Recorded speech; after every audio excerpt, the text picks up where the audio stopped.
Una sa ating mga balita, nagbabala ang Estados Unidos laban sa China hinggil sa mas marami pang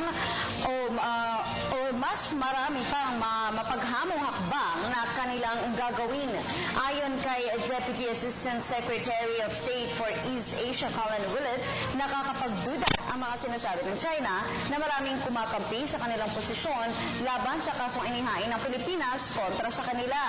Nanindigan anya sila sa mga defense commitments ng Estados Unidos sa ibang bansa tulad na lamang ng Pilipinas. Dahil inaasahang malapit ng ilabas ang desisyon, tinatawagan na anya nila ng pansin ng kanilang mga kalyado para matiyak ang pagkakaisa nila sa kanilang posisyon.